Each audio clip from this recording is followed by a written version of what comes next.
تفسیر قرآن پر مبنی پروگرام قول اللہ میر عدیل عارف کی جانب سے۔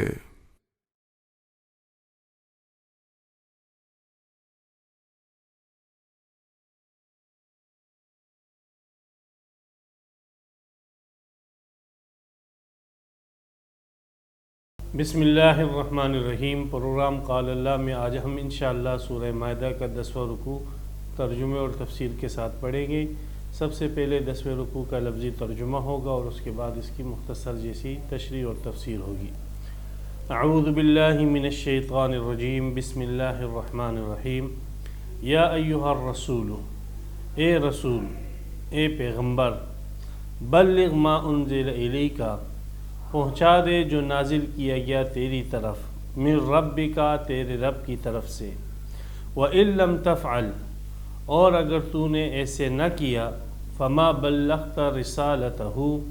تو تو نے اس کا پیغام نہیں پہنچایا، وَاللَّهُ يَعْصِمُكَ مِنَ النَّاسِ، اور اللہ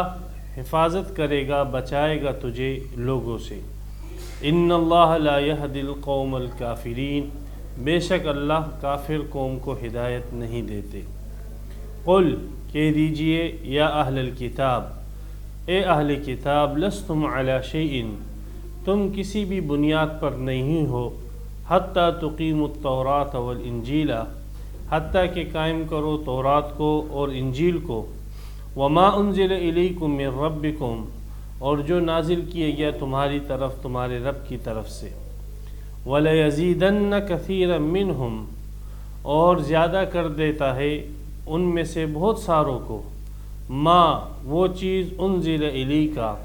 جو تیری طرف نازل کی گئی ہے، من ربک، تیرے رب کی طرف سے، طغیاناً، تو وہ ما انزل الیک ان لوگوں کے لیے زیادہ کر دیتی ہے سرکشی، وکفراً، اور کفر، فلا تأس علی القوم الکافرین، پس آپ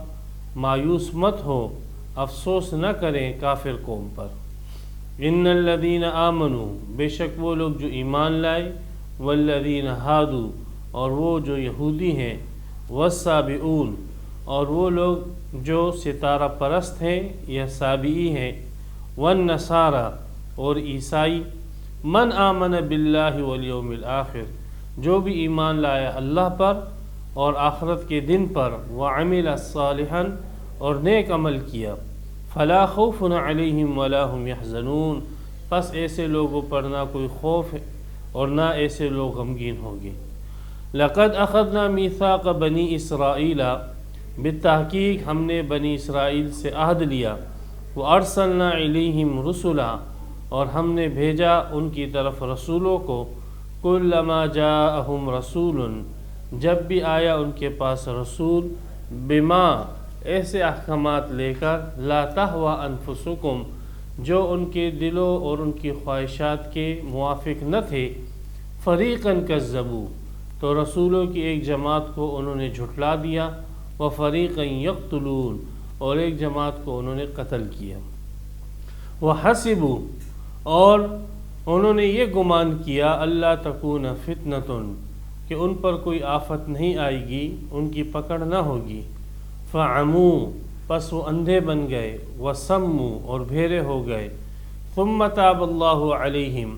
پھر اللہ تعالی رحمت کے ساتھ ان پر متوجہ ہوئے، ثم عموا وصموا، پھر وہ اندھے اور بھیرے ہوئے، کثیر منہم، ان میں سے بہت سارے، واللہ بصیر بما یعملون، اور اللہ دیکھتے ہیں جو وہ عمل کرتے ہیں۔ لقد کفر الذین قالوا، بالتحقیق کفر کیا ان لوگوں نے جو یہ کہتے ہیں، ان اللہ هو المسیح ابن مریم، کہ بے شک اللہ وہ مسیح ہے جو بیٹا ہے مریم کا، وقال المسیح، حالانکہ مسیح نے کہا، یا بنی اسرائیل، اے اسرائیل کی اولاد، اعبدوا اللہ، اللہ ہی کی عبادت کرو، ربی و ربکم، جو میرا بھی رب ہے اور تمہارا بھی رب ہے، انہ من یشرک باللہ، بے شک وہ شخص جو شریک کرتا ہے اللہ کے ساتھ، فقد حرم اللہ علیہ الجنہ، تو بالتحقیق حرام کر دیا اللہ نے ایسے شخص پر جنت کو، ومأواہ النار، اور اس کا ٹھکانہ آگ ہے، وما للظالمین من انصار، اور ظالموں کے لیے کوئی مددگار نہیں۔ لقد کفر الذین، بالتحقیق کفر کیا ان لوگوں نے بھی، قالو جو کہتے ہیں، ان اللہ ثالث الثلاثہ کہ بے شک اللہ تین میں سے تیسرا ہے، وما من الہ الا الہ واحد، اللہ حالانکہ معبود نہیں ہے مگر ایک ہی معبود ہے، ایک ہی الہ ہے۔ وَإِن لَّمْ يَنْتَهُوا، اگر وہ لوگ باز نہ آئے، اما یقولون ان تمام باتوں سے جو وہ کہہ رہے ہیں، لَيَمَسَّنَّ الَّذِينَ كَفَرُوا تو ضرور بے ضرور پہنچے گی ان لوگوں کو جنہوں نے کفر کیا، منہم ان میں سے، عذاب علیم دردناک عذاب۔ افلا یتوبون الی اللہ، وہ لوگ توبہ کیوں نہیں کرتے ہیں اللہ کے حضور میں، ویستغفرونہ اور اس سے اپنے گناہوں کی معافی کیوں نہیں مانگتے،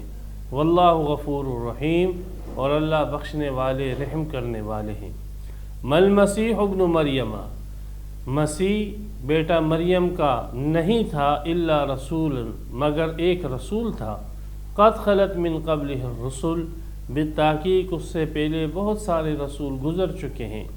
وامہ صدیقہ اور اس کی ماں ولیہ تھی، کانا یاکلان الطعام یہ مسیح اور اس کی ماں دونوں کھانا کھاتے تھے۔ انظر ذرا دیکھ تو کیف نبین لہم الآیات کیسے ہم واضح کر کے ان کے سامنے آیتیں بیان کرتے ہیں، ثم انظر پھر دیکھ انا یؤفکون یہ کہاں سے پھیرے جاتے ہیں۔ قل کہہ دیجئے اتعبدون من دون اللہ کیا تم عبادت کرتے ہو اللہ کے ماں سوا، ما ایسی چیزوں کی، لا یملک لکم ضرا ولا نفعا جو مالک نہیں ہیں تمہارے لیے نہ کسی نقصان کے اور نہ کسی فائدے کے، واللہ هو السمیع العلیم اور اللہ ہی سننے والا جاننے والا ہے۔ قل کہہ دیجئے یا اہل الکتاب اے اہل کتاب، لا تغلوا فی دینکم غیر الحق اپنے دین میں غلو مت کرو نا حق، ولا تتبعوا اہواء قوم اور پیروی اتباع نہ کرو اس قوم کی خواہشات کی، قد ضلوا من قبل جو پہلے گمراہ ہو چکے ہیں، وَضَلُّوا كَثِيرًا اور بہت سارے لوگوں کو گمراہ کر چکے ہیں، وَضَلُّوا عَنْ سَوَاءِ السَّبِيلِ اور سیدھے راستے سے بھٹک چکے ہیں۔ یہاں پر سورہ مائدہ کا 10واں رکوع اور 77 آیتیں پوری ہوئی۔ اس رکوع میں سب سے پہلے نبی اکرم صلی اللہ علیہ وسلم کو یہ حکم دیا گیا کہ جو بھی اللہ کی طرف سے احکامات آئے، خواہ وہ قرآن کی صورت میں یا وہ وحی غیر مطلوع احادیث کی صورت میں، آپ نے وہ لوگوں تک پہنچانے ہیں، اور لوگوں سے کسی بھی قسم کا خطرہ، کسی بھی قسم کا ڈر آپ نے نہیں رکھنا، اس لیے کہ اللہ سبحانہ و تعالی ہر قسم کی دشمنوں سے، ہر قسم کے آفات اور بلیات سے آپ کی حفاظت کرے گے۔ تو یہ پہلے حکم رسول پاک صلی اللہ علیہ وسلم کو، اور اس میں تبلیغ کی تاکید، اور آپ علیہ السلام کو یہ حکم سنا کر آپ علیہ السلام کے جو نائبین ہیں اور آپ کے جو ورثاء ہیں اہل علم، ان کو بھی یہ سبق دیا جا رہا ہے کہ جب اللہ کے رسول کو یہ حکم دیا گیا ہے کہ تم ایک بات بھی اللہ کی بتائی ہوئی وہ نہیں چھپانا اور اس کو کلیئر کر کے لوگوں کے سامنے بیان کرنا، تو تم جب اس کے ورثاء بن رہے ہو تو تم پر بھی یہ ذمہ داری لاگو ہوگی کہ اللہ کے دین کو من و عن کر کے لوگوں کے سامنے واضح کر کے بیان کرنا، اور اس میں کوئی بات لالچ کے ڈر سے یا خوف اور ڈر کے ڈر سے آپ جو ہے لوگوں سے مت چھپانا۔ تو فرمایا یا ایھا الرسول اے رسول بلغ ما انزل الیک من ربک جو بات آپ کو پہنچائی گئی ہے آپ کے رب کی طرف سے، ما انزل الیک جو بھی پہنچائی گئی ہے، وہی مطلوع کی صورت میں یا غیر مطلوع کی صورت میں تیرے رب کی طرف سے وہ لوگوں کو پہنچا۔ نبی اکرم صلی اللہ علیہ وسلم نے اپنے آخری خطبے میں حجۃ الوداع کے موقع پر، جہاں پر 1,24,000 یا 40,000 کے قریب جو ہے صحابہ کرام جمع تھے، آپ نے اس مجمع کے اندر لوگوں سے پوچھا کہ کیا میں نے آپ لوگوں کو اللہ کا دین اور اللہ کا پیغام پہنچا دیا ہے؟ تو سب نے چلا کر اور آواز دے کر کہا آپ نے صرف دین پہنچایا نہیں بلکہ دین پہنچانے کا حق ادا کر دیا۔ تو آپ علیہ السلام نے اس موقع پر اپنی تشہد کی انگلی آسمان کی طرف اٹھائی اور پھر لوگوں کی طرف کی اور فرمایا اللہم اشہد، اے اللہ تو گواہ رہنا کہ ان لوگوں نے یہ بات کہہ دی ہے کہ میں نے جو آپ کی بتائی ہوئی ذمہ داری تھی وہ ان لوگوں تک پہنچا دی ہے۔ تو نبی اکرم صلی اللہ علیہ وسلم نے بھی اس ذمہ داری کو احسن انداز سے ادا کیا۔ حضرت عائشہ رضی اللہ تعالیٰ عنہ فرماتی ہے، بخاری شریف کی حدیث ہے کہ جو شخص یہ کہے کہ اللہ کے رسول نے کوئی بات جو ہے وہ چھپائی ہے اور لوگوں کو نہیں بتائی ہے تو اس نے اللہ پر جھوٹ باندھا، اس لیے کہ اللہ سبحانہ و تعالیٰ جو ہے وہ اپنے رسول کی تائید کرتے ہیں اور اپنے رسول کی تصدیق کرتے ہیں۔ اسی طرح جیسے ذمہ داری رسول نے نبھائی ویسے آپ علیہ الصلوۃ والسلام کے شاگردوں نے اور آپ کے ورثاء نے بھی نبھائی۔ آپ تاریخ اسلام کو اٹھا کر دیکھیں تو آپ کو نظر آئے گا کہ علماء نے ہمیشہ حق بات کہی ہے، آپ علیہ السلام کے جانشین نے ہمیشہ حق بات کہی ہے اور اس پر ان کی جانیں گئی، ان کے مال گئے، ان کی اولادیں گئی، لیکن وہ حق بات کہنے سے کبھی بھی پیچھے نہیں ہٹے ہیں اور ہمیشہ انہوں نے جو پیغام تھا اللہ کا وہ ببانگ دہل جو ہے پوری انسانیت کو سنایا۔ کچھ باتیں ایسی تھی کہ جو لوگوں کے سامنے ظاہر کرنا زندگی میں وہ مناسب نہیں سمجھتے تھے، لیکن پھر بھی موت کے وقت انہوں نے وہ باتیں لوگوں کے سامنے ظاہر کی۔ جیسے حضرت معاذ رضی اللہ تعالیٰ عنہ کا واقعہ آتا ہے کہ جب وہ فوت ہونے لگے تو انہوں نے وہ حدیث سنائی کہ نبی اکرم صلی اللہ علیہ وسلم نے فرمایا کہ جس نے لا الہ الا اللہ کہا وہ جنت میں جائے گا۔ تو حضرت معاذ رضی اللہ تعالیٰ عنہ نے فرمایا یہ حدیث میں نے پوری عمر کسی کو نہیں سنائی تھی اور اب میں اس لیے سنا رہا ہوں کہ ایسے نہ ہو کہ میں نے اگر نہ سنائی تو میں گناہ گار ہو جاؤں گا۔ تو لوگوں کو اللہ کا دین پہنچانا علماء کی ذمہ داری ہے۔ سورہ بقرہ میں ہے ان الذین یکتمون ما انزلنا من البینات والہدی من بعد ما بیناہ للناس فی الکتاب اولئک یلعنہم اللہ ویلعنہم اللاعنون، کہ جو لوگ جو ہے اللہ کے دین کو اور اللہ کی بھیجی ہوئی آیات بینات کو لوگوں سے چھپاتے ہیں، ہدایت کی باتوں کو لوگوں سے چھپاتے ہیں، ایسے لوگوں پر اللہ کی لعنت ہو۔ بڑی سخت وعیدیں آئی ہیں۔ حضرت ابو ہریرہ رضی اللہ تعالیٰ عنہ فرماتے تھے، بخاری شریف میں حدیث ہے کہ اگر اس قسم کی آیات نہ ہوتی تو میں ہرگز تمہیں احادیث رسول نہ سناتا،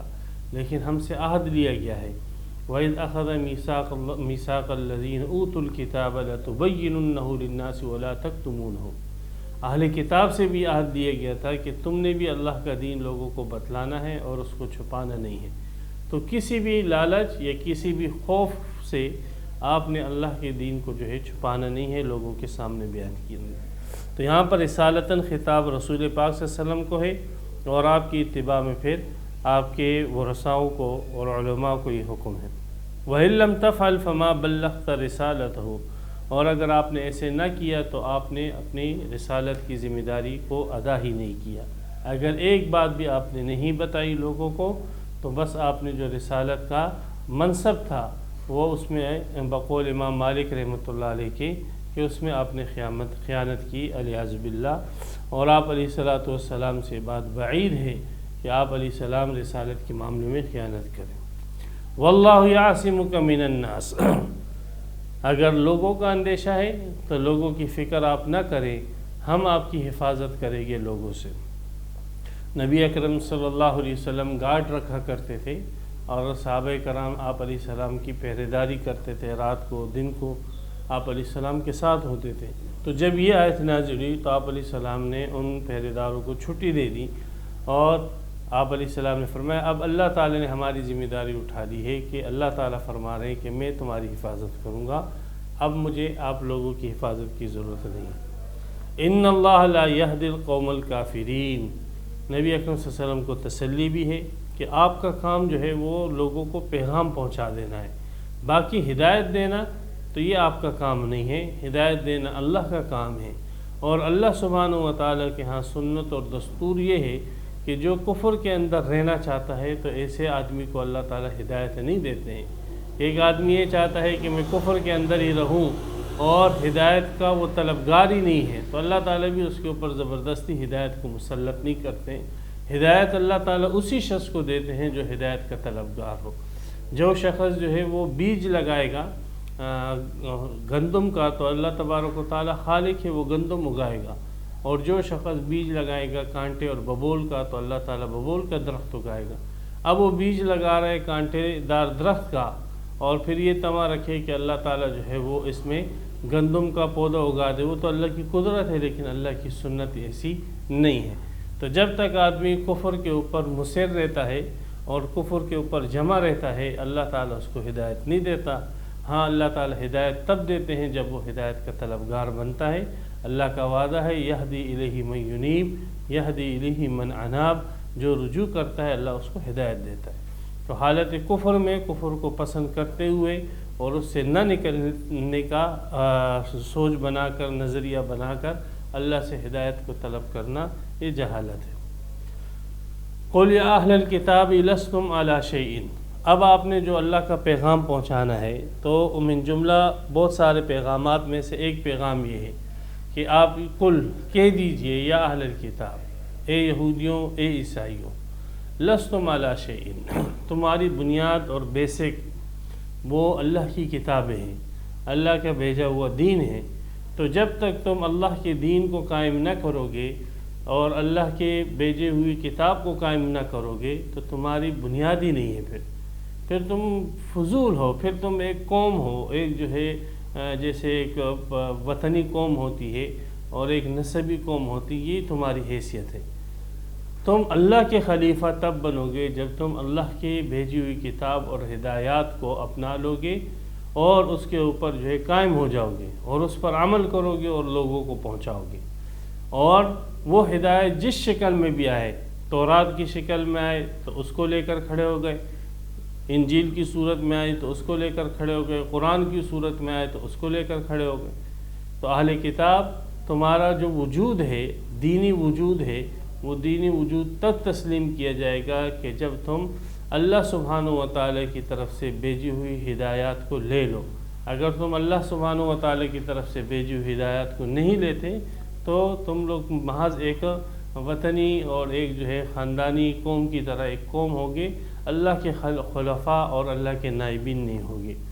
تو یا اہل کتاب لستم علی شیء، اے اہل کتاب تم کسی چیز پر نہیں ہو،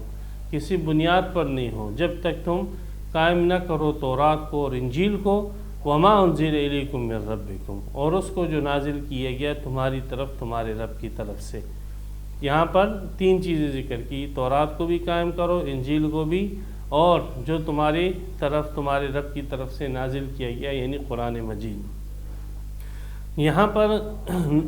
قرآن مجید میں اختصار تو یوں ہوتا حتیٰ تقیم التوراۃ والانجیل والقرآن، لیکن اس اختصار کے بجائے قرآن مجید کو تعبیر کرنے کے لیے ما انزل الیکم من ربکم کی طویل عبارت لا کر یہ بتلانا مقصود ہے کہ نبی اکرم صلی اللہ علیہ وسلم کے اوپر جو اللہ تعالیٰ کی وحی آتی تھی وہ قرآن کی صورت میں بھی آتی تھی اور احادیث مبارکہ کی صورت میں بھی آتی تھی۔ تو احادیث مبارکہ کو شامل کرنے کے لیے یہاں پر بجائے قرآن کے ما انزل الیکم من ربکم کی طویل عبارت لائی گئی ہے کہ نبی اکرم صلی اللہ علیہ وسلم پر جو بھی نازل کیا گیا، احادیث کی صورت میں ہو یا قرآن کی صورت میں ہو، وہ سب کا سب آپ نے قائم کرنا ہے۔ نبی اکرم صلی اللہ علیہ وسلم جو بھی حکم بتلاتے تھے یا تو قرآن سے بتلاتے تھے یا آپ پر وہی غیر مطلوع احادیث آتی اور آپ بتلا دیتے تھے، اور کبھی کبھار نہ قرآن میں بات ہوتی نہ آپ پر وہی غیر مطلوع آتی، آپ پھر اس موقع پر اجتہاد کرتے تھے اور اللہ سبحانہ و تعالیٰ اس اجتہاد پر آپ کو برقرار رکھتے تھے۔ تو یہ بھی علامت ہوتی اس بات کی کہ یہ حکم اللہ سبحانہ و تعالیٰ کی طرف سے۔ تو نبی اکرم صلی اللہ علیہ وسلم کی جو بھی احکامات ہیں، خواہ وہ قرآن کی صورت میں ہو، حدیث کی صورت میں ہو یا پیغمبر کے اجتہادات کی صورت میں ہو، یہ سارے کے سارے ما انزل الیکم من ربکم کے اندر داخل ہے۔ لہذا جیسے تورات اور انجیل کو قائم کرنا ضروری، ایسے قرآن اور حدیث اور حضور کے اجتہادات کو قائم کرنا بھی ضروری ہوگا۔ وَلَيَزِيدَنَّ كَثِيرًا مِّنْهُمْ، لیکن معاملہ برعکس ہوا۔ اللہ تعالیٰ نے تو یہ تیسری وحی تمہاری طرف بھیجی تھی قرآن کی صورت میں، تاکہ تم اللہ سبحانہ و تعالیٰ کے اس وحی پر خوش ہو اور قرآن کے علم بردار بن کر پورے دنیا کے اندر پھیل جاؤ کہ پہلے تمہیں جزوی جو ہے خلافتیں دی گئی تھی، بنی اسرائیل تک تمہیں محدود رکھا گیا تھا، اور اب تمہیں پوری انسانیت کی طرف مبعوث کیا جا رہا ہے۔ تمہیں تو چاہیے تھا کہ اس بات کے اوپر تم خوش ہوتے، لیکن معاملہ الٹ ہوا کہ جب بنی اسرائیل کی جگہ جو ہے بنی اسماعیل میں خلافت آ گئی اور نبوت آ گئی اور اللہ کی کتاب آ گئی، تو حسد اور بغض کے اندر تم نے اس کتاب کا ہی انکار کر دیا، اور جتنی اس کتاب میں کی آیتیں بڑھتی جا رہی تھی، پہلے 100 آیتیں تھی، پھر 1000 ہوئی، پھر 2000، اتنا ہی تمہارا کفر اور عناد جو ہے وہ بڑھتا رہا۔ تو بجائے اس کے کہ تم اس کتاب کے علمبردار بنتے، سب سے پہلے تم کھڑے ہو گئے اور اس کتاب کے مخالف تم ہی بنے۔ تو اللہ نے یہ فرمایا وَلَيَزِيدَنَّ كَثِيرًا مِّنْهُمْ، اور ان اہل کتاب میں سے بہت سارے لوگوں کے لیے زیادہ کر دیا ما انزل الیک، اس وحی نے جو تیری طرف نازل کی گئی تیرے رب کی طرف سے، کیا زیادہ کر دیا؟ طغیاناً، سرکشی کو، اور زیادہ سرکش ہوتے گئے، اور زیادہ حسد اور بغض ان کا بڑھ گیا، وکفراً، اور زیادہ ان کا کفر بڑھ گیا۔ فلا تأس علی القوم الکافرین، پس آپ افسوس نہ کریں ان کافر قوموں کے اوپر، یہ جو بور ہے وہ کاٹیں گے۔ ان الذین آمنوا والذین ہادوا، ایک حکم تو یہ دے دو آپ اہل کتاب کو کہ اللہ کی طرف سے بھیجی ہوئی ہدایات کو تم لوگے تب تم کسی بیسک اور بنیاد پر ہو، ورنہ تمہارا وجود لاشے ہے، اس کی کوئی جو ہے حیثیت نہیں ہے۔ دوسرا یہ ہے کہ اللہ سبحانہ و تعالیٰ کا اور مخلوق کا جو تعلق ہے وہ کوئی نسبی تعلق نہیں ہے، بلکہ یہ تعلق ایمان اور عمل صالح والا تعلق ہے۔ جو شخص بھی ایمان اور عمل صالح کے ساتھ متصف ہو کر اللہ کے حضور جائے گا وہ شخص کامیاب ہوگا، خواہ اس کا نام مومن ہو، خواہ اس کا نام مسلم ہو، خواہ اس کا نام یہودی ہو، عیسائی ہو، صابی ہو، کسی بھی نام اور عنوان والا۔ تو یہ جو تم لوگوں نے ذہنیتیں بنا لی ہے کہ ہم سید زادے ہیں، نحن ابناء اللہ و احباؤہ، ہم اللہ کے محبوب ہیں، اور ہم جیسے بھی بدعملی کر لیں، برے عقائد رکھ لیں، بس ہمیں جنت میں ہی جانا ہے اور جنت ہمارے لیے ہی بنی ہے، اور دوسری قوم جیسے بھی مومن ہو جائے اور جیسے بھی اچھے اعمال کرے انہیں جہنم میں جانا ہے۔ تو یہ جو تمہارا نظریہ ہے اور یہ جو تمہاری فکر ہے، اللہ تعالیٰ نے تمہارے اس نظریے کو باطل کر دیا اور کہا کہ نسبی تعلق جو ہے اللہ تعالیٰ کے ساتھ کسی کا نہیں ہے، وطنی تعلق اللہ کے ساتھ کسی کا نہیں ہے۔ اللہ تعالیٰ ان تعلقات سے وراء الورا ہے۔ اگر اس کا کوئی تعلق بندوں کے ساتھ ہے تو وہ ایمان اور عمل صالح کا ہے، نام وہ جو بھی رکھے یہ دو صفتیں اپنے ساتھ لے کر آئے گا تو کامیاب ہے۔ ان الذین آمنوا، تو اسی فلسفے کو بتلا کے یہودیوں کے اور عیسائیوں کے نظریے کی تردید کی کہ بے شک وہ لوگ جو مومن کہلاتے ہیں، مسلمانوں کو بھی تنبیہ کر دی گئی، خیر صرف اس بات پہ نہ رہنا کہ شناختی کارڈ میں عبداللہ لکھا ہوا ہے اور ہم مسلمان کے گھر اور مسلمان ملک میں پیدا ہوئے ہیں، نہیں، تمہیں تمہارے ایمان اور عمل کی روشنی میں جانچا جائے گا، تمہارے نام، تمہارے والدین، تمہاری جائے پیدائش کی روشنی میں اللہ تعالیٰ تمہارے ساتھ معاملہ نہیں فرمائے گے۔ اگر نام آپ نے مومن خان رکھا ہے لیکن عقیدہ آپ کا غلط ہے، نام آپ نے مسلم رکھا ہے لیکن عقیدہ اور عمل آپ کا خراب ہے، تو پھر آپ اللہ کے نزدیک ناکام ہوں۔ تو بے شک وہ لوگ جو ایمان لائے، والذین ہادوا، اور وہ جو یہودی ہے، والسابئون، اور وہ جو سابی ہیں۔ سابی کے ایک بعض معنی جو ہے بعض مفسرین نے کیے کہ یہ ستارہ پرست لوگ تھے، جیسے حضرت قتادہ رحمۃ اللہ علیہ فرماتے، اور زبور کو ماننے والے تھے۔ تو ایسی صورت میں چاروں کتابوں کا ذکر آ جائے گا، آمنو میں قرآن کا، ہادو میں تورات کا، سابئون میں زبور کا، اور نصارہ میں جو ہے یہ انجیل کا ذکر آ جائے گا۔ چاروں کتابوں کے متبین کا ذکر اس میں آ گیا۔ علامہ شبیر احمد عثمانی رحمۃ اللہ علیہ فرماتے ہیں کہ سابی ایک فرقہ تھا جو فلاسفہ اور علوم طبیعہ سے متاثر تھا، اور ارواح کو زیادہ یہ وہ کرتا تھا، مؤثر مانتا تھا، اور یہ سمجھتا تھا کہ جتنا نظام یہ ارواح مجردہ چلا رہی ہے اور فلک کے افلاک کی جو ارواح ہے وہ جو ہے یہ نظام چلا رہی ہے، تو ہمیں اللہ کے ساتھ تعلق قائم کرنے کے لیے ان ارواحوں کو خوش کرنا پڑے گا۔ تو اس لیے پھر اس نے ان لوگوں نے جو ہے چاند سورج اور آسمان میں جو سیارات ہیں اس کی صورتیں بنائی اور اس کی پوجا پاٹ شروع کی، اس کی عبادتیں شروع کی، اور ان کی عبادتیں کر کے وہ ان ارواح کو خوش کر کے اللہ کو راضی کرنا چاہتے تھے اور مجاہدے کرتے تھے اور اپنے آپ کو تکلیفیں اور اذیت دیتے تھے۔ تو یہ ایک فرقہ تھا اور جماعت تھی جو حضرت ابراہیم علیہ السلام کے دور میں تھی اور حضرت ابراہیم علیہ السلام کے مقابلے میں یہ آئے تھے۔ تو بہرحال مقصد اس آیت کا یہ ہے کہ کسی بھی مذہب والا ہو، کوئی بھی دین اور مذہب والا ہو، کامیابی جو ہے کس کے لیے ہے؟ من آمن باللہ والیوم الآخر، جو ایمان لائے اللہ پر اور آخرت کے دن پر، وعمل صالحا اور نیک عمل کیے۔ من آمن باللہ یہ ایک قسم کا عنوان ہے، اس کا یہ مطلب نہیں ہے صرف اس نے یہ کہہ دیا کہ میں اللہ پر ایمان لایا، رسولوں پر وہ ایمان نہ لائے تو بس وہ کامیاب ہے۔ نہیں، حاشا وکلا، رسولوں پر ایمان بھی ضروری ہے، فرشتوں پر ایمان بھی ضروری ہے، کتابوں پر ایمان بھی ضروری ہے۔ ان سب کے بغیر اگر کوئی شخص صرف اللہ پر کہتا ہے میرا ایمان ہے اور باقی چیزوں کو نہیں مانتا، وہ شخص کافر ہے۔ قرآن مجید میں ایک نہیں، دو نہیں، کئی آیتوں کے اندر صراحتاً اس کا ذکر ہے۔ سورہ بقرہ کی بالکل آخری آیتوں میں آمن الرسول میں اس کا ذکر ہے، اور سورہ والمحصنات کے اندر سورہ نساء میں اس کا ذکر ہے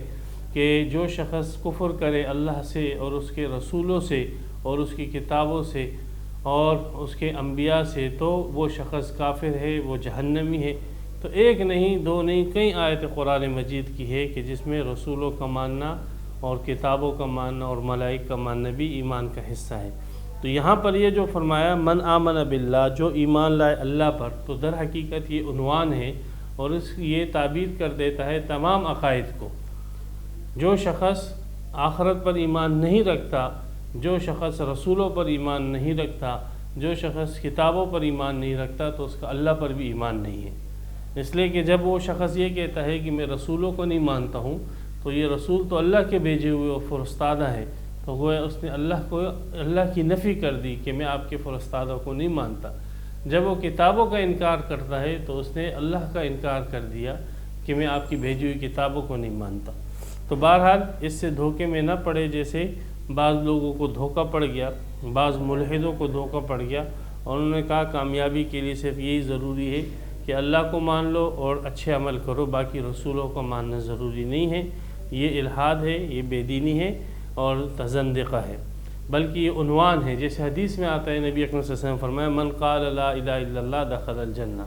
جو لا الہ الا اللہ کہے وہ جنت میں جائے گا۔ تو اس کا یہ مطلب نہیں صرف لا الہ الا اللہ کہہ دیا جنت میں جائے گا، بلکہ یہ ایک عنوان ہے، اور اس کے ضمن کے اندر یہ سارے عقائد نظریات آ جاتے ہیں جو حق نظریات ہیں، کہ یہ شخص ان تمام حق نظریات کو مانے گا تب جو ہے جنت میں جائے گا۔ جیسے ایک آدمی جو ہے وہ جب شادی کرتا ہے تو شادی کے اندر وہ کہتا ہے مجھے یہ خاتون نکاح کے اندر قبول ہے، تو جب وہ یہ کہتا ہے مجھے یہ نکاح میں قبول ہے تو ضمن میں یہ بات مان لیتا ہے کہ میں اس کو مکان بھی دوں گا، میں اس کا خرچہ بھی اٹھاؤں گا، اور میں اس کے جتنے انتظامات ہیں کھانے پینے کے وہ سارے میں جو ہے برداشت کروں گا وغیرہ۔ تو یہ سب چیزیں جو ہے وہ اس باتوں کا بھی اقرار کرتا ہے، لیکن یہ ساری چیزیں یہ صرف قبول ہے کہ جملے کے اندر مضمر اور چھپے ہوئے ہوتے ہیں۔ اب کوئی شخص یہ کہے کہ بھائی میں نے تو اس خاتون کو قبول کیا ہے، لیکن یہ اس کے خرچے کی ذمہ داری تو میں نے قبول نہیں کی ہے، یا اس کے حفاظت اور اس کی عزت کی حفاظت کی ذمہ داری میں نے قبول نہیں کی ہے، اس کو روٹی مکان وغیرہ دینے کی ذمہ داری میں نے قبول نہیں کی ہے، تو سب لوگ اس شخص کو لعنت ملامت کرے گے اور یہی کہے گے کہ جب تو نے یہ کہا یہ خاتون مجھے نکاح میں قبول ہے، تو یہ جملہ جو ہے تمام ان چیزوں کو متضمن ہے، تمام ان ذمہ داریوں کو متضمن ہے۔ اس جملے کے اندر آپ نے ان تمام ذمہ داریوں کو قبول کیا ہے۔ تو اسی طرح یہاں سمجھ لے کہ ایمان باللہ یہ تمام عقائد صحیحہ کو متضمن ہے، لہذا اگر کسی ایک چیز کا بھی انکار کیا جائے تو اس شخص کا اللہ پر ایمان نہیں ہے۔ والیوم الآخر وعمل صالحا فلا خوف علیہم، یہ آخرت میں ان کے اوپر کوئی خوف نہیں ہوگا۔ خوف جو ہے ان چیزوں پر ہوتا ہے کہ جو چیزیں فوت ہو چکی ہوتی ہے، ولا هم يحزنون، اور نہ وہ غمگین ہوں گے، اور غم جو ہے مستقبل کی چیزوں پر ہوتا ہے۔ تو جنت میں جانے کے بعد کوئی خوف نہیں، جنت میں جانے کے بعد کوئی حزن اور غم نہیں ہے، کسی چیز کے ختم ہونے کا، ضائع ہونے کا خوف نہیں ہوگا، اور مستقبل میں بھی کسی قسم کا کوئی اندیشہ نہیں ہوگا۔ باقی دنیا کے اندر تو اللہ والوں کو خوف رہتا ہے، دنیا کے اندر اللہ والوں کو ہمیشہ غم رہتا ہے کہ پتہ نہیں ہمارے ساتھ کیا معاملہ ہوگا۔ جتنے اللہ کے قریب لوگ ہوتے ہیں اتنا ہی ان کے اوپر اللہ کا ڈر اور خوف اور آخرت کا غم جو ہے ان کے اوپر غالب ہوتا ہے۔ اس آیت کے اندر سابعون کا لفظ آیا ہے، سابعون، یہ یہاں پر یاد رکھیں کہ یہ خبر ہے مبتدا محذوف کی، ان الذین آمنوا والذین ہادوا والسابعون، اس لیے کہ انا جو ہے یہ نسب دیتا ہے، لیکن سابعون حالت رفع کے اندر ہے، تو مفسرین فرماتے ہیں کہ یہ حالت رفع میں اس وجہ سے ہے کہ اس کا مبتدا یہاں پر محذوف ہے کہ الذین هم السابعون، اس قسم کا مبتدا وہ یہاں پر نکالتے ہیں۔ تو اس قسم کی آیتیں چونکہ گرامر کے حساب سے بظاہر یوں لگتا ہے کہ یہ غلط ہے، اس قسم کی آیتوں کو لے کر کفار قرآن پر اعتراض کرتے ہیں، لیکن یہ اعتراض جو ہے ان کا سرسری اعتراض ہے، گرامر سے ناواقفیت ہے۔ اس قسم کی آیتوں کی مفسرین نے وضاحت کی ہے،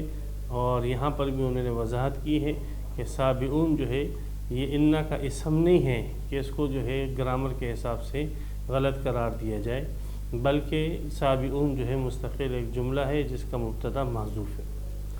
لقد اخذنا میثاق بنی اسرائیل، یہ یہودی اور عیسائی جن کو آپ دعوت دے رہے ہو تورات انجیل کے قائم کرنے کی، یہ یہود اور عیسائی وہ ہیں کہ جو ہم سے عہد کر چکے ہیں کہ ہم آپ کے احکامات کو پورا کریں گے۔ جیسے اسی سپارے کے اندر چھٹے سپارے میں شروع میں آتا ہے وَلَقَدْ أَخَذَ اللَّهُ مِيثَاقَ بنی اسرائیل، کہ اللہ تعالیٰ نے بنی اسرائیل سے میثاق لیا اور عہد لیا کہ تم لوگ جو ہے، عہد کیا لیا تھا کہ تم لوگ نماز پڑھو گے، زکوٰۃ دو گے، صحیح عقائد رکھو گے، اور جب تمہارے پاس اللہ کے رسول آئے گے تو تم اس پر ایمان لاؤ گے اور اس کی مدد کرو گے۔ تو یہ عہد جو ہے ان بنی اسرائیلیوں نے اللہ سے کیا تھا، لیکن جب اللہ کے رسول ان کے پاس آئے تو بجائے اس کے کہ یہ لوگ اس کو مانتے اور اس کی مدد کرتے اور اس کی نصرت کرتے، مخالفت پہ آ گئے، اور ایسے مخالفت پر آ گئے کہ بعض رسولوں کو تو انہوں نے شہید کر دیا، جیسے حضرت یحییٰ علیہ السلام، حضرت زکریا علیہ السلام، اور حضرت عیسیٰ علیہ السلام کے پیچھے پڑ گئے اور اس کو شہید کرنے کی کوششیں کرنے لگے، اور بعض کو ان لوگوں نے بعضوں کی تکذیب کر دی، جیسے نبی اکرم صلی اللہ علیہ وسلم کی تکذیب کی۔ تو یہ تو ان لوگوں کا حال ہے، اور یہ لوگ پھر کہتے ہیں کہ اللہ تعالیٰ جو ہے ہمیں جنت دے گا۔ تو ایسے اعمال اور عقائد والوں کو اللہ کیسے جنت دے اور کیسے ان کو کامیابی دے کہ جن کے یہ اعمال ہوں۔ لقد اخذنا میثاق بنی اسرائیل، بالتحقیق ہم نے لیا عہد بنی اسرائیل سے، وارسلنا الیہم رسلا، اور ہم نے بھیجا ان کی طرف رسولوں کو، بہت سارے انبیاء کرام کو بھیجا، لیکن ہوتا کیا، کلما جاءہم رسول، جب بھی ان کے پاس رسول لے کر آیا، بما، ایسے احکامات، لا تہوی انفسکم، جو ان کے مزاج کے موافق نہیں، ان کی خواہشات کے موافق نہیں تھے، تو انہوں نے فریقاً کذبوا، ایک جماعت کو تو بالکل جھٹلائی دیا، جیسے پیغمبر علیہ السلام، وفریقاً یقتلون، اور ایک جماعت کو وہ قتل کرتے، جیسے کہ حضرت یحییٰ علیہ السلام اور حضرت زکریا علیہ السلام کے ساتھ انہوں نے یہی رویہ رکھا اور ان کو جو ہے شہید کر دیا۔ وَحَسِبُوا، جب ان لوگوں نے یہ کیا تو ان لوگوں نے یہ گمان کیا اللہ تکون فتنۃ، کہ ان کی کوئی گرفت نہیں ہوگی، کوئی پکڑ نہیں ہوگی اللہ کی طرف سے۔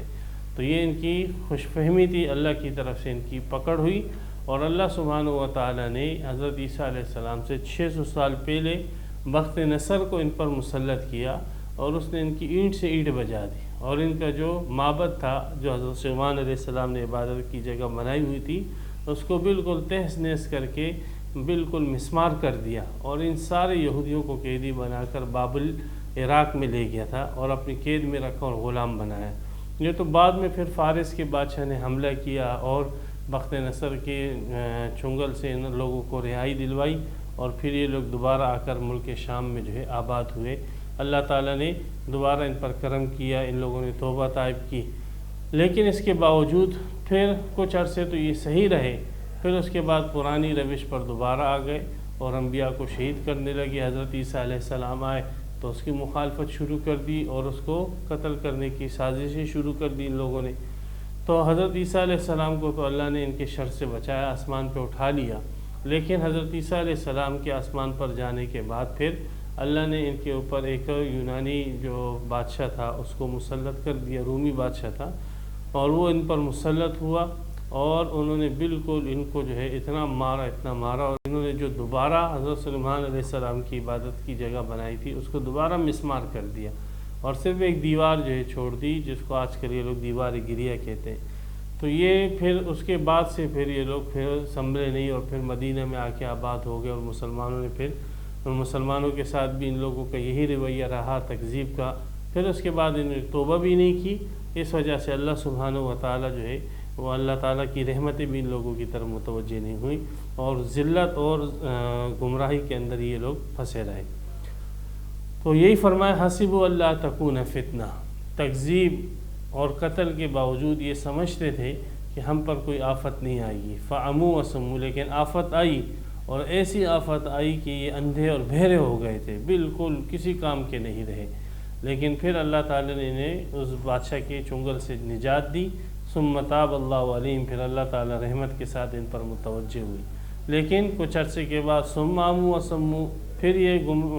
بہرے ہو گئے، گونگے ہو گئے، کثیر منہم، ان میں سے بہت سارے، اور اللہ سبحانہ و تعالیٰ نے ان کے اوپر دوبارہ ظالم بادشاہ کو مسلط کر دیا۔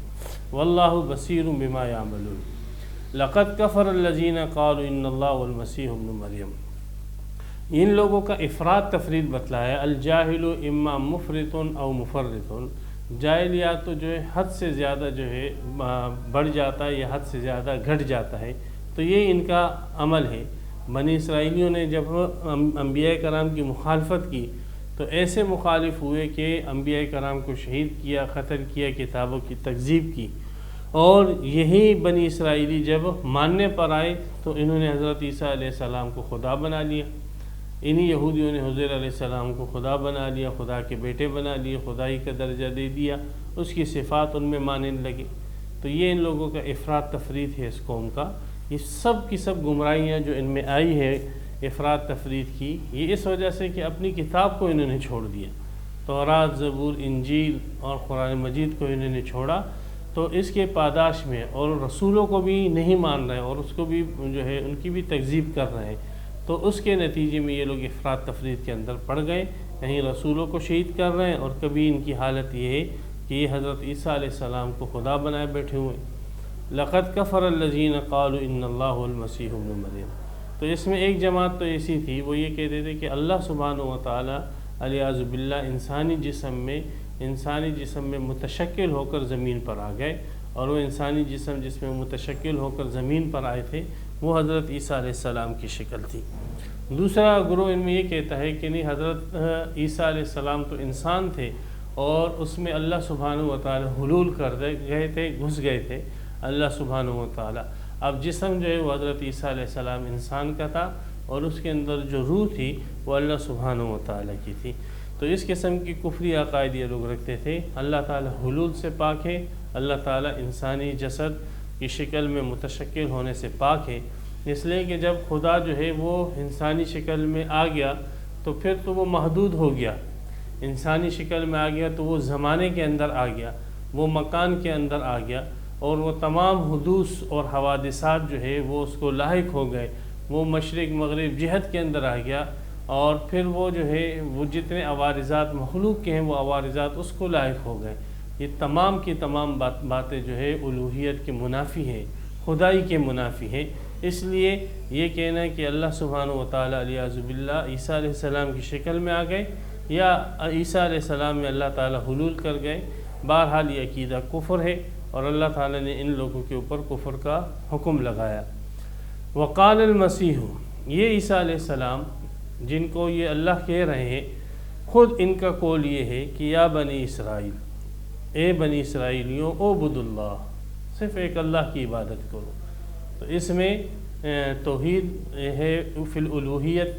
کہ صرف اللہ کی عبادت کرو، شرک فی الالوہیت سے منع فرمایا۔ ربی و ربکم، میرا بھی رب اللہ ہے اور تمہارا بھی رب اللہ ہے۔ یہی عیسیٰ علیہ السلام جب پیدا ہوئے تو اس موقع پر بھی انہوں نے یہی جملہ کہا، قال انی عبد اللہ، میں اللہ کا بندہ ہوں۔ اور یہاں پر بھی عیسیٰ علیہ السلام جب نبی بنے تو لوگوں کو یہی دعوت دے رہے اعبد اللہ، تو شرف الالوہیت کی بھی نفی فرما دی ربی و ربکم، اور شرف الربوبیت کی بھی نفی فرما دی کہ تمہارا پالنہار، تمہاری ضرورتیں پوری کرنے والا، میری ضرورتیں پوری کرنے والا وہ صرف اور صرف اللہ ہے، اور حلال اور حرام کا اختیار رکھنے والا صرف اور صرف اللہ ہے، میرے پاس یہ اختیار نہیں ہے۔ انہ من یشرک باللہ، اور عیسیٰ علیہ السلام نے مزید یہ کہا کہ جو شخص حصہ دیتا ہے اللہ کا کسی مخلوق کو، اللہ کے ساتھ شریک کرتا ہے کسی مخلوق کو، اللہ کی ذات میں شریک کرے، صفات میں شریک کرے، اللہ کے جو حقوق ہیں اس حقوق میں شریک کرے، عبادت کے اندر شریک کرے اور اللہ کے ساتھ حکم کے اندر شریک کرے،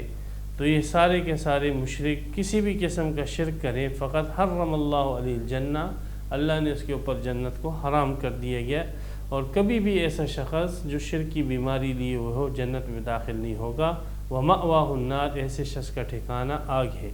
وَمَا لِلظَّالِمِينَ مِنْ انصار، اور ظالموں کے لیے کوئی مددگار بھی نہیں ہوگا جو ان کو آگ سے بچا دے۔ تو یہ تو دو عقیدے ہو گئے کہ ایک تو حلول والا اور ایک جو ہے متشکل ہونے والا۔ تیسرا جو عام عقیدہ ہے عیسائیوں کا وہ یہ ہے کہ اللہ سبحانہ و تعالیٰ علیہ باللہ تین میں سے تیسرا ہے، تین حصے ہیں، تین پارٹس ہیں۔ ایک پارٹس کا نام انہوں نے، ایک حصے کا نام انہوں نے خدا رکھا ہے اللہ، ایک حصے کا نام انہوں نے عیسیٰ رکھا ہے، ایک حصے کا نام انہوں نے مریم رکھا ہے، اور بعض حضرات نے کہا یہ تیسرے حصے کا نام روح القدس رکھا ہے، لیکن قرآن سے پتہ لگتا ہے کہ تیسرے حصے کا نام انہوں نے مریم رکھا ہے۔ تو یہ تین حصے کہتے تھے کہ ایک خدا اللہ اور ایک عیسیٰ اور ایک ماں مریم، ان تینوں سے مل کر جو ہے خدا بنا ہے، اور اللہ جو ہے وہ ان میں سے تیسرا ہے، ایک حصہ ہے۔ تو اللہ سبحانہ و تعالیٰ کو جو ہے مجموعی خدا کا ایک حصہ بنا دینا، یہ اللہ سبحانہ و تعالیٰ کی سب سے بڑی گستاخی ہے، اور اللہ سبحانہ و تعالیٰ کی سب سے بڑی توہین ہے کہ مخلوق کو اس کے ساتھ وجود کے اندر شریک کر کے اللہ سبحانہ و تعالیٰ کو اس کا ایک جز قرار دے دینا، اس سے بڑھ کر جو ہے اللہ سبحانہ و تعالیٰ کی گستاخی نہیں ہو سکتی ہے۔ تو یہ عقیدہ ان لوگوں کا عام طور پر یہی ہے، ان اللہ ثالث ثلاثہ، کہ ایک عیسیٰ، ایک ماں مریم اور ایک اللہ۔ تو اللہ کو انہوں نے تیسرا بنا لیا تین میں سے۔ سورہ جو ہے اس میں آخر میں آتا ہے، سورہ مائدہ کے بالکل آخری رکوع کے اندر ہے، اللہ تعالیٰ عیسیٰ علیہ السلام سے آخرت میں خطاب فرمائے گے کہ وَإِذْ قَالَ اللَّهُ يَا عِيسَى ابْنَ مَرْيَمَ أَنْتَ قُلْتَ لِلنَّاسِ اتَّخِذُونِي وَأُمِّيَ إِلَٰهَيْنِ مِن دُونِ اللَّهِ، اے عیسیٰ کہ آپ نے کہا تھا، لوگوں کو یہ تعلیم دی تھی کہ مجھے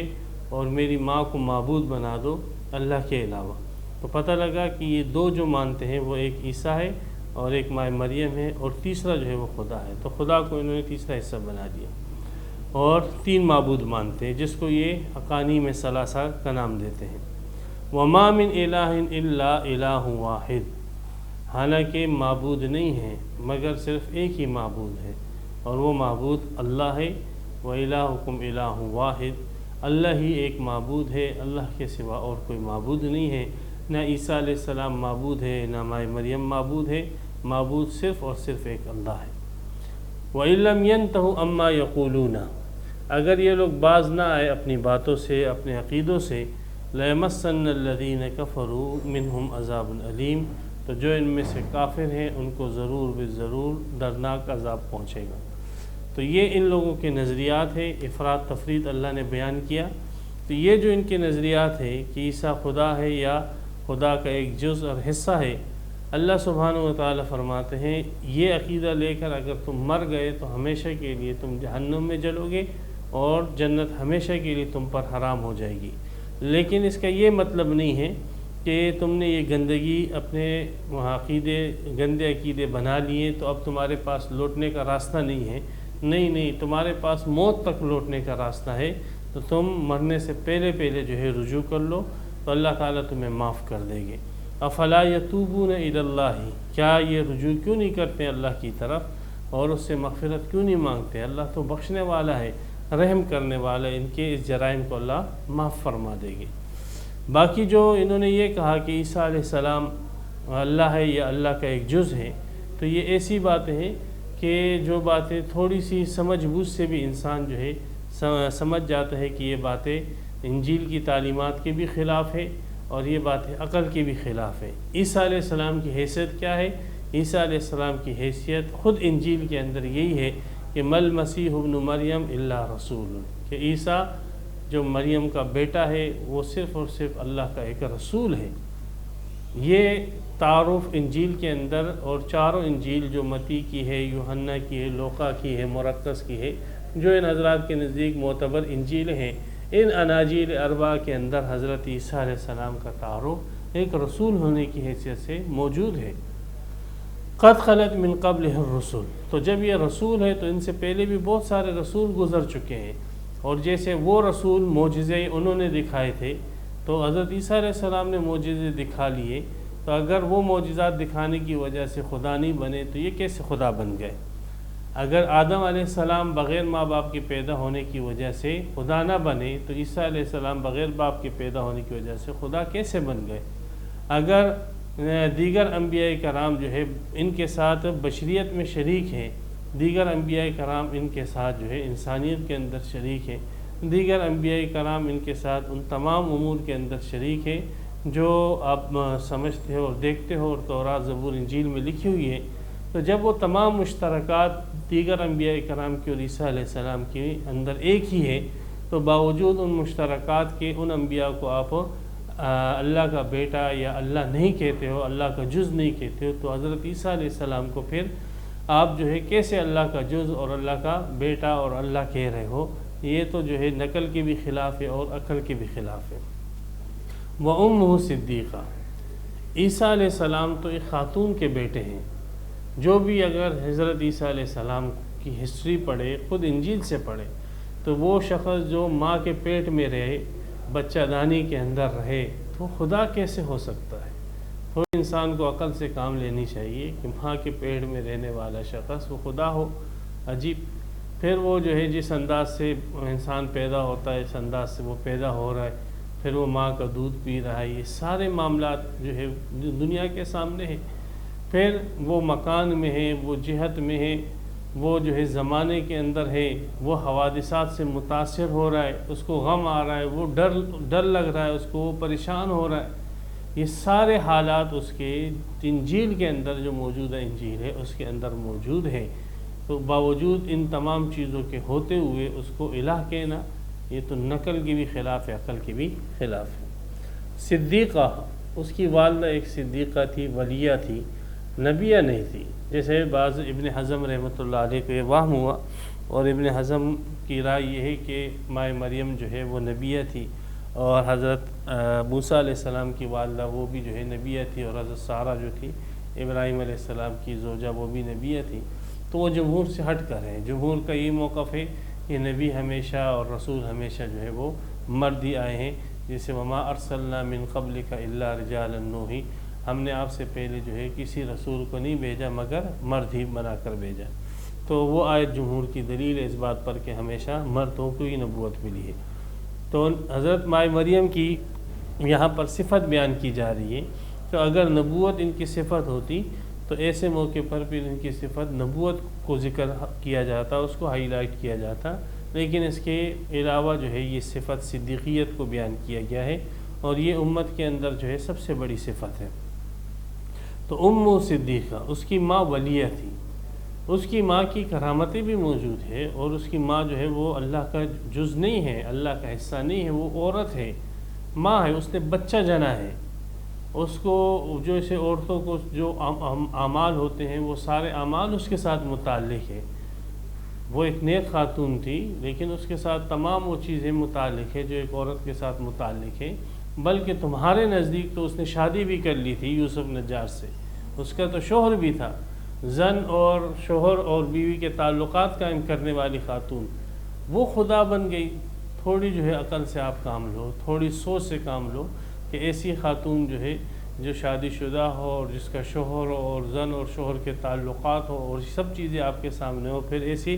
خاتون کو جو ہے آپ خدا بنا رہے ہو، بلکہ خدا کا جز بنا رہے ہو۔ افسوس ہے ایسی عقل کے اوپر۔ کان یاکلان الطعام، مزید ان دونوں کی الوہیت کی نفی پر فرمایا کہ یہ دونوں کھانا کھاتے تھے، مریم بھی کھانا کھا رہی ہے اور اس کا بیٹا عیسیٰ بھی کھانا کھا رہا ہے، اور کھانا کھانا الوہیت کے منافی ہے۔ حضرت خود جو ہے یہ تورات کے اندر لکھا ہوئے، جو ان کے نزدیک بھی معتبر ہے، کہ ابراہیم علیہ السلام کے پاس جب فرشتے آئے تو ابراہیم علیہ السلام فوراً ان کے لیے کھانا لے کر آئے، تو انہوں نے کہا کہ ہم کھانا نہیں کھاتے ہیں، تو ابراہیم علیہ السلام ڈر گئے۔ تو کھانا نہ کھانا خود ان کے نزدیک بھی جو ہے کھانا کھانا یہ بشریت کی دلیل ہے، خود عیسائیت کے نزدیک بھی، خود یہودیت کے نزدیک بھی، اہل کتاب کے نزدیک بھی یہ اس بات کی دلیل ہے کہ یہ انسان بشر ہے۔ حضرت عیسیٰ علیہ السلام کے متعلق جو ہے مرقس کی انجیل کے اندر لکھا ہوا ہے کہ حضرت عیسیٰ علیہ السلام جب اپنے شاگردوں کے پاس آئے تو وہ ان کو دیکھ کر ڈر گئے تھے، اور عیسیٰ علیہ السلام کو کہا آپ تو کوئی روح ہمیں لگتے ہو۔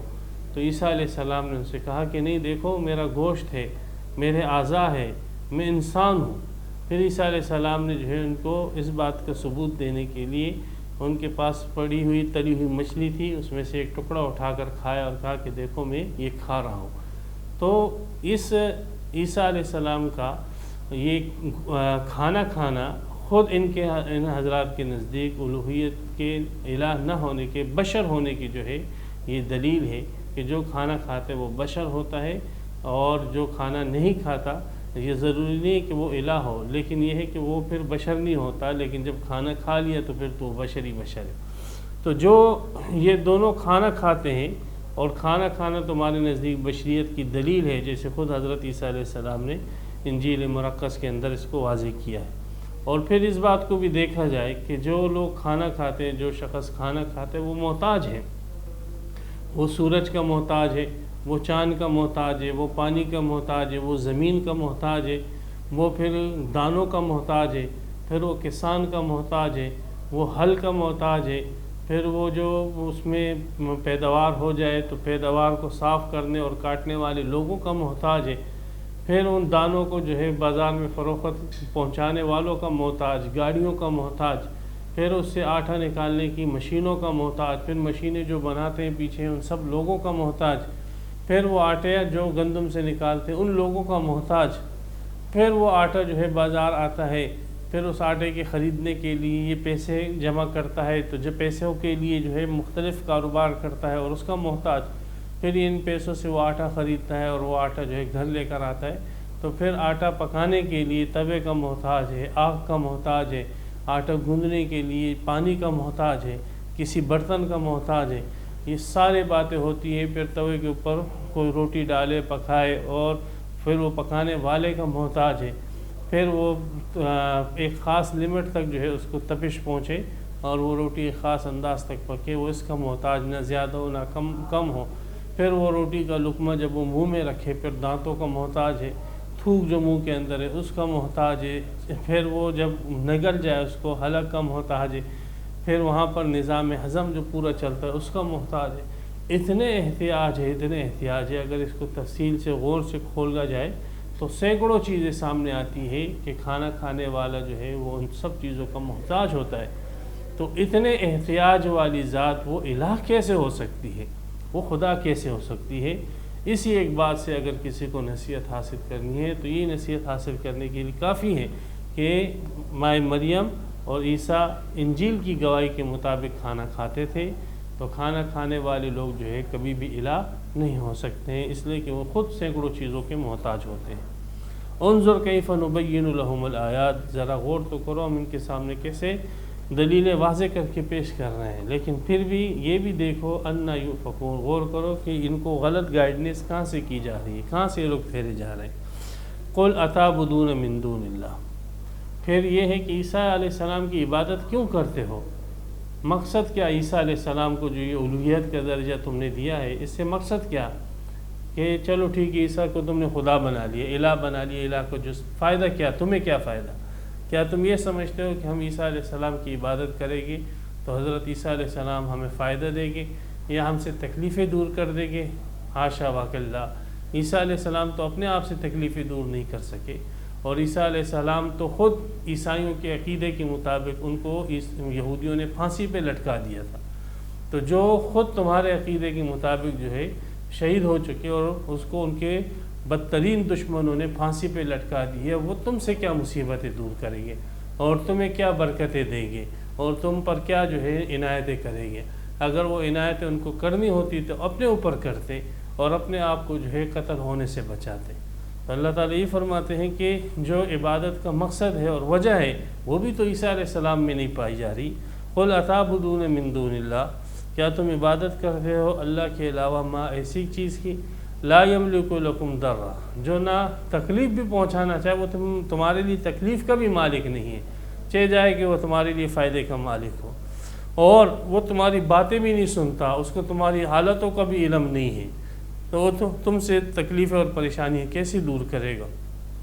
واللہ هو السمیع العلیم، یہ صفت تو صرف اور صرف اللہ ہی کی ہے کہ وہ تمہاری فریادیں سنتا ہے اور تمہاری حالتوں سے اور ضرورتوں سے واقف ہے۔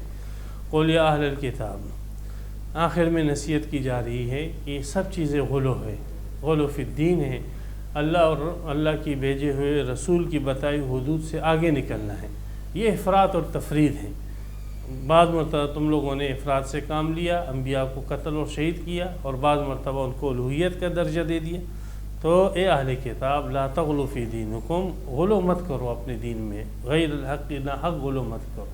غلو نہ حق ہی ہوتا ہے، حد سے نہ بڑھو، جو حد اللہ نے بتلا دی بس اسی پر رکھو۔ یہی نصیحت آپ علیہ الصلوۃ والسلام نے بھی اپنی امت کو کی۔ بخاری شریف میں حدیث ہے لا تطرونی کمثرۃ النصارى ابن مریم، میری ویسے تعظیم نہ کرنا جیسے تعظیم جو ہے عیسائیوں نے حضرت عیسیٰ علیہ السلام کی کہ مجھ میں خدائی صفات مان لو، مجھ میں جو ہے مجھ کو خدا کا ایک جز بنا دو، یا مجھ میں خدا کی روح کو حائل حلول کر دو، یا میرے اندر خدا کی ذات نہیں تو اس کی صفات کو مان لو۔ یہ ساری چیزیں جو عقائد جو عیسائیوں کے تھے، تو مہربانی کر کے میری ایسی تعظیم نہ کرنا جیسی تعظیم جو ہے جیسی تعظیم عیسائیوں نے حضرت عیسیٰ علیہ السلام کی فَإِنَّمَا أَنَا عَبْدُهُ وَرَسُولُهُ، میں تو اللہ کا بندہ ہوں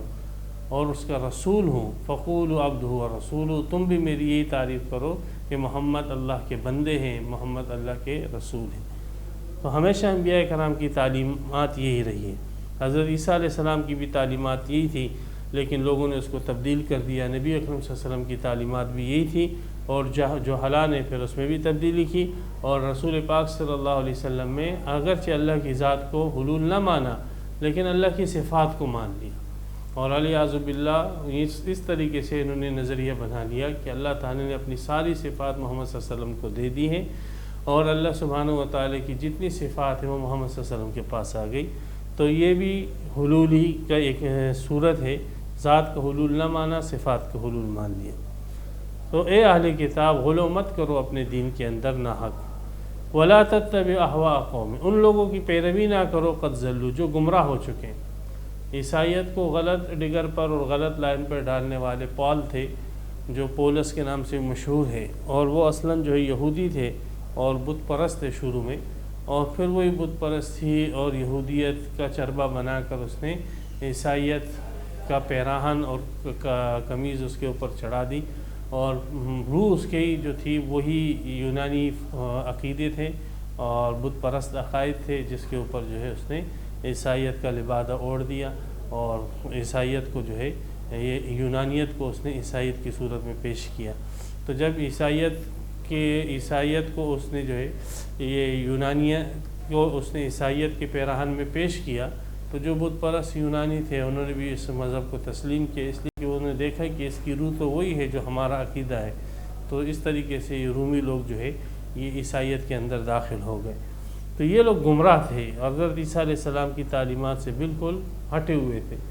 حضرت عیسیٰ علیہ السلام کے جو شاگرد ہے اس کا نام برنباس ہے، اور اس برنباس کی انجیل جو ابھی دریافت ہوئی اور اس کے اندر یہ پوری ڈیٹیل اور تفصیل ہے، اور پولس کی غداری کا اس میں ذکر ہے کہ کیسے پولس نے جو ہے نا حضرت عیسیٰ علیہ السلام کے دین کو تبدیل کیا۔ اگرچہ عیسائی اس انجیل کو نہیں مانتے ہیں، لیکن اگر اس انجیل کو کوئی شخص واضح انداز سے پڑھے اور خالی ذہن ہو کر پڑھے تو وہ اس انجیل کے مضامین، یہ جو 4 انجیل جو یہ مانتے اس سے اعلیٰ ہے، اور اس میں جو مضامین ہیں وہ مضامین یہ بتلاتے ہیں کہ واقعی اللہ کی کتاب ہے۔ تو قد ضلوا من قبل، تو ان لوگوں کی پیروی نہ کرو جو گمراہ تھے، واضلوا کثیرا، اور بہت ساروں کو گمراہ بھی کیا۔ وَضَلُّوا عَنْ سَوَاءِ السَّبِيلِ، اور سیدھے راستے سے بھٹک گئے۔ تو ان لوگوں کی پیروی نہ کرو، آؤ تورات کی طرف، آؤ زبور کی طرف، آؤ انجیل کی طرف، اور آؤ قرآن مجید کی طرف، جو اللہ کی بھیجی ہوئی معتمد اور مستند جو ہے وہی ہے، اس کی طرف آؤ اور ان گمراہ لوگوں کے نظریات کو چھوڑ دو۔ یہی دعوت جو ہے اس زمانے کے یہودیوں اور عیسائیوں کو ہے، اور یہی دعوت اس زمانے کے یہودیوں اور عیسائیوں کو بھی ہے، اور قیامت تک آنے والے جتنے بھی لوگ ہیں سب کو یہی دعوت ہے کہ جو کتاب اللہ نے بھیج دی ہے اسی کتاب کی طرف آ جاؤ۔ اسی پر پوری انسانیت جمع ہو سکتی ہے اور اسی میں ہدایت مضمر ہے۔ وآخر دعوانا الحمدللہ رب العالمین۔ تفسیر قرآن پر مبنی پروگرام قول اللہ میر عدیل عارف کی جانب سے